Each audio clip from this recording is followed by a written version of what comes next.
Chapter 13, Kidnapped. Tom and Ellen Hatford seemed like such nice people. Did I tell you girls that we talked to them the other night at back to school night? Yeah, great job. Miss Hatford, though, she's a bit on the odd side. I was standing with her over by the refreshment table, and as I reached for a cookie, she said she was glad my family enjoyed dessert so much. One little cookie, and she made it sound as though the five of us could finish off a whole cake in one meal. Strange. Very, said Eddie. At school that morning, Caroline did not cross the auditorium to get to the restroom as she had been doing once a day since she had discovered the new route. The sixth graders were in the auditorium watching a film. She did not have any trouble finding an opportunity to step up on the stage, though. She could count on being excused from class at least once a day. She'd gotten into the habit of taking a book into the auditorium with her to practice reading a few paragraphs from the stage. The day before, she had read a selection from Charlotte's Web where the spider confessed to eating other insects. She said, "I have to live, don't I?" "Why, yes, of course," said Wilbur. "Do they taste good?" "Delicious. Of course, I don't really eat them. I drink them." Caroline had loved playing the part of Charlotte and had practiced hard to make her voice just right. Pleasant was a very easy enough to do voice, but she'd have to work on making it thin. The day before, she had read from Alice in Wonderland. "But I don't want to go among mad people," Alice remarked. "Oh, you can't help that," said the cat. "We're all here. I'm mad. You're mad. How do you know I'm mad? You must be, or you wouldn't have come here." When she had found that page in the book, she had thought all morning about how she should read the part of the Cheshire Cat. But today she had chosen a page from Wind in the Willows. All during math that morning, she had wondered what sort of expression would be.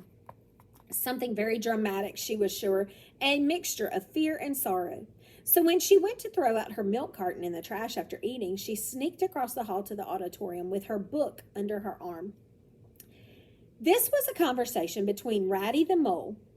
Caroline decided that she would look to the left when she was reading the part of Mole and to the right when she was reading Ratty. She cleared her throat. The call was clear. The summons was plain. He must obey it instantly and go. "Ratty," he called. "Hold on. Come back. I want you quick. Oh, come along, Mole, do." "Please stop, Ratty. You don't understand. It's my home, my old home. I've just come across the smell of it, and it's close by here, really quite close, and I must go to it. I must. Oh, come back, Ratty. Please come back," she read as she was on the stage. Then there was a sound in the audience. The audience? Caroline's hand dropped with her book in it. She stared into the darkness of the auditorium. The laughter came again, louder this time.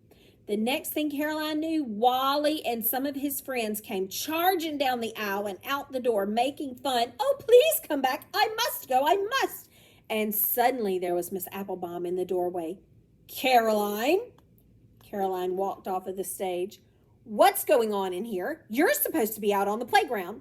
"I was just leaving," Caroline said. Out on the grass, Wally and the other boys were doubled over, laughing. "The smell of it. You don't understand. Oh, come back, Ratty. Please do," made fun. Caroline did not tell her sisters what happened. It was too embarrassing. They hadn't even known she was sneaking into the auditorium. She could think of nothing else the rest of the day and wondered how long the boys had been there. It was Wally, she was sure, who had led them all there. Had he been there the day before when she read Tom Sawyer?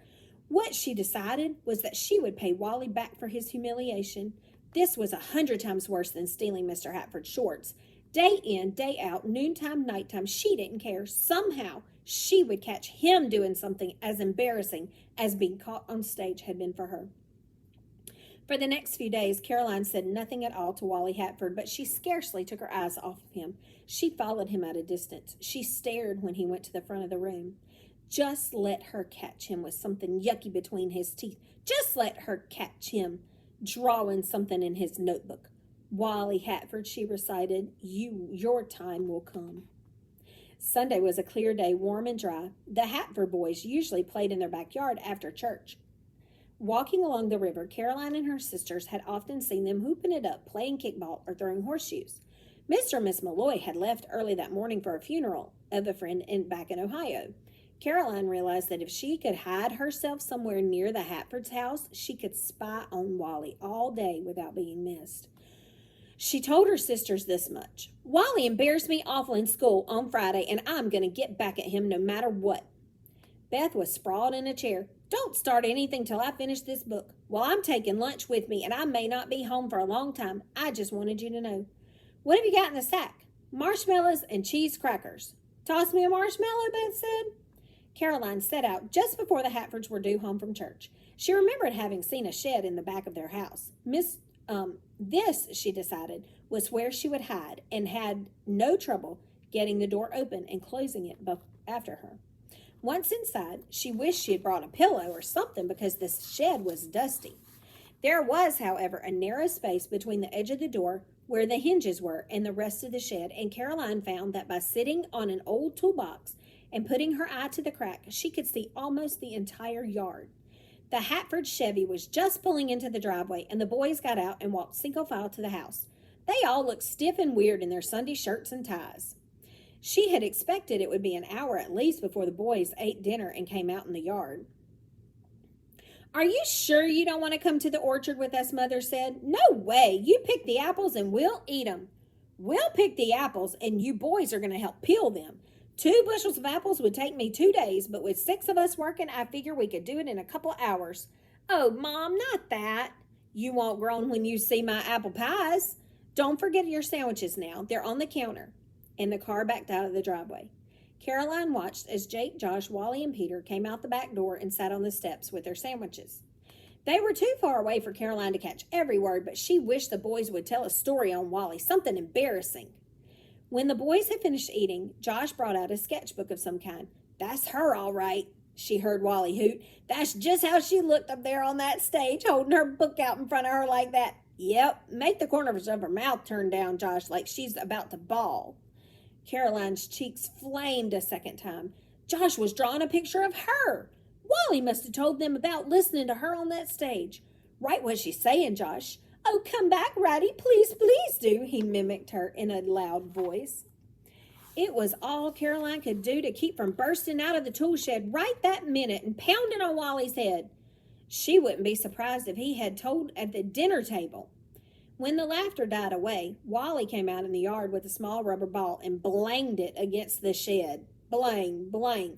Each time the ball hit the metal shed, it sounded like an explosion in a tin can.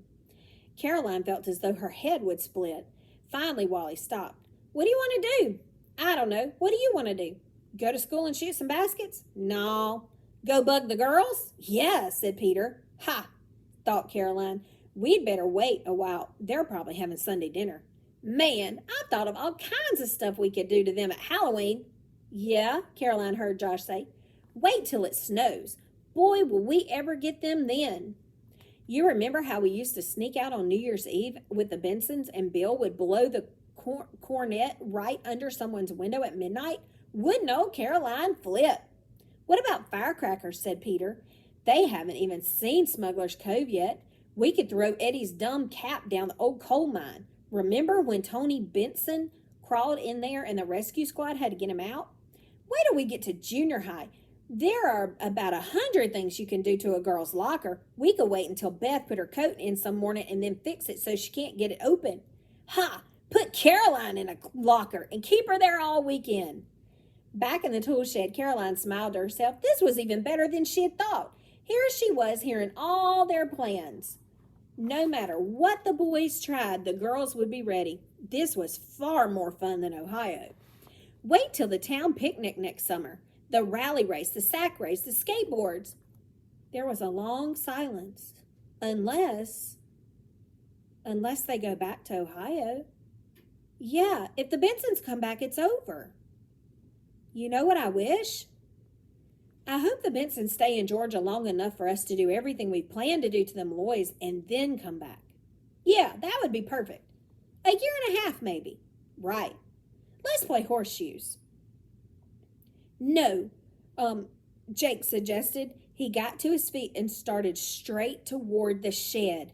Oh no, he's coming here, Caroline scrambled off the toolbox, grabbed her sack lunch and tried to hide. The footsteps grew louder, then the sound of the hinges creaking as the door of the tool shed opened part way. Caroline saw Jake's hand reach inside for the horseshoes. She flattened herself against the back wall, but it was no use. Jake saw. What? Hey, guys, look what we caught. Jake grinned as he opened the door. It's Caroline, said Peter, spying on us. And before Caroline could scramble back over the lawnmower and make her escape, Jake slammed the door shut. Bring me the bicycle padlock, Wally, he yelled. We've got a hostage, and her sisters aren't getting her back without a ransom. Kidnapped.